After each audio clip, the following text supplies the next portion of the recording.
Coming up next on Jonathan Bird's Blue World, belugas. Hi, I'm Jonathan Bird, and welcome to my world.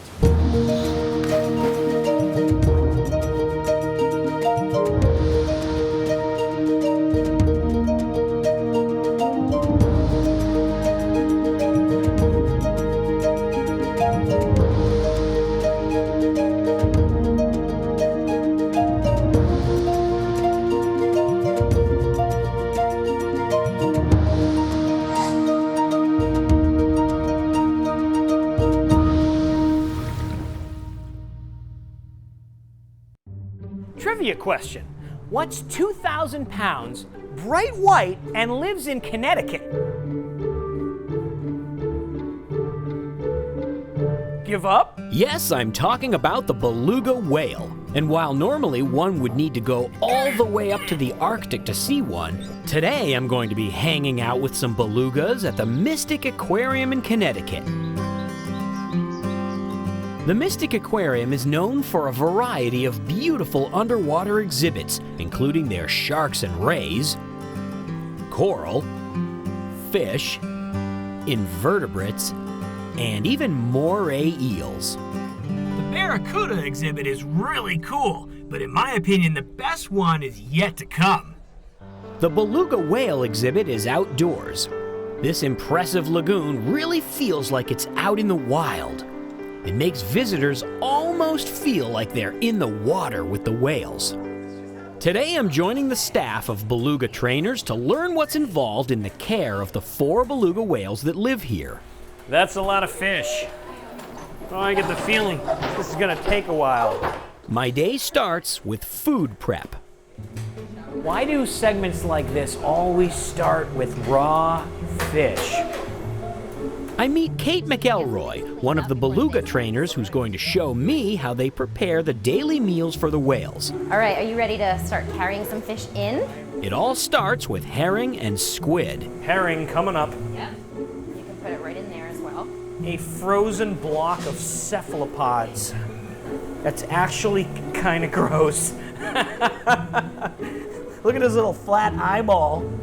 You can put that one right up here for me, and I'm gonna make 4 feeds for the day, so this looks kind of complicated here. Yeah. But really all it is each bucket that I weigh out for Juno is gonna have 6.3 kilos in it. And for Keela, 2.6, Naku, 5.3, Naluark, 6.4. Okay, I can do this. After the fish have been washed and inspected to be sure they're free of any possible contamination, I weigh out a bucket of fish that will be breakfast for a beluga named Juno. I feel like I'm on dirty jobs. It is kind of a dirty job, isn't it? Weighing out the food for all 4 whales takes about half an hour. Like that's too much. Already.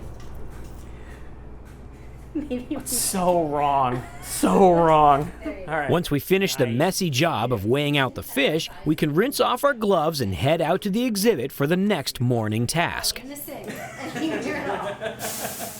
Outside, the staff is already cleaning the exhibit, and I'm going to help.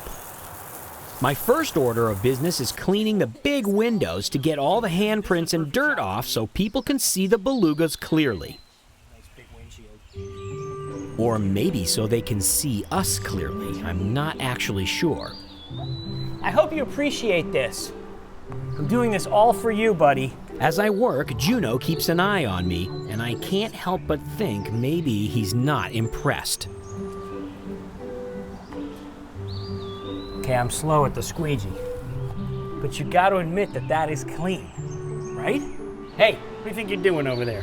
What the heck are you doing now? So we're gonna move on to the next window. We still gotta get a lot more cleaned. You want me to actually work? Yep. So this is a little bit bigger one here.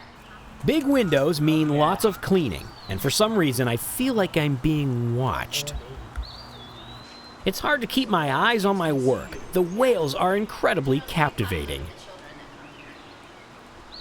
Next, it's time to scrub the inside of the exhibit to remove the algae that grows on the bottom.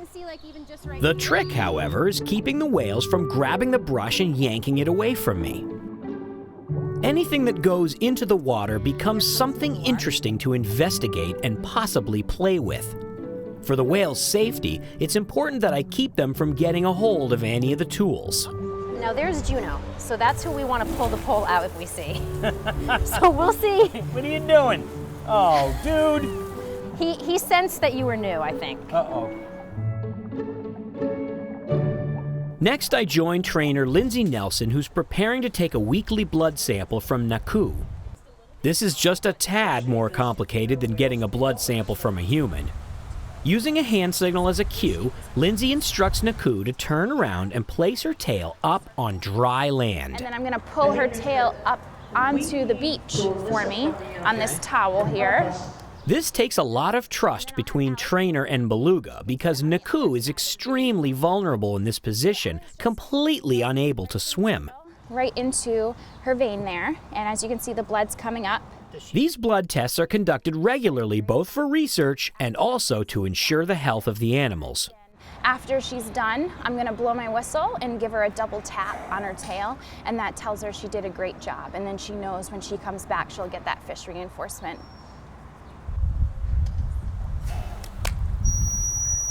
And then she knows she's coming back for a big fish reward. Yummy. Is that yummy? So we do have some capelin. Yeah. And I was then- weighing it this morning. Oh, That that's was right. part of my yes. job, yes. So you probably are. Later in the day, the trainers provide what's called enrichment. You see, belugas are smart and they get bored. To keep them happy, they need to be mentally stimulated. We can also do audio enrichment. So she has a tambourine, you have a tambourine, and then I also have a drum, so different noises for them to hear. So the idea behind enrichment is basically to do weird and wacky stuff to entertain the whales. All right, Juno. Here we go. Ready?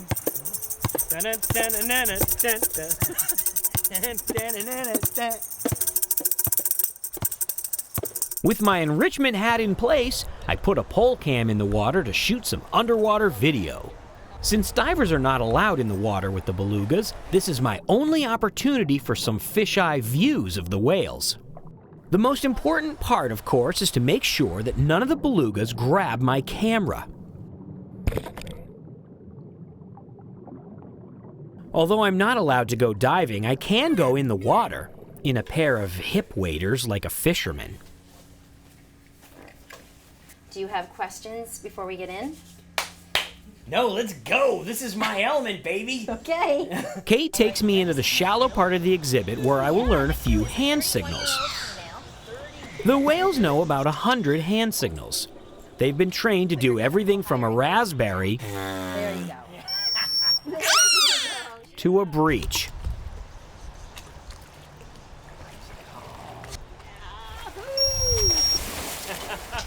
Nice. Yay. The reward? A fish, of course. Very nice job. I learn a little bit about Naku's anatomy. She uses her melon, the rounded top of her head, to direct the sound waves for her echolocation system. This is how belugas find food in the wild. Of course, in the wild, she would live in the Arctic around sea ice, which is why belugas are bright white. And if there's one thing to remember, never splash a beluga. They have excellent aim. There we go. There we go. Thank you. I wanted to make sure you got the But I pole did in. get a kiss, And there we go. She's up at you already. and it only cost a fish. That's a great kiss. So I spent a day learning a little bit about beluga whales. They're curious, clever, and full of personality. They're the only whales that can bend their necks to look around without moving their whole body. These are amazing animals, and I feel like I've made some new friends.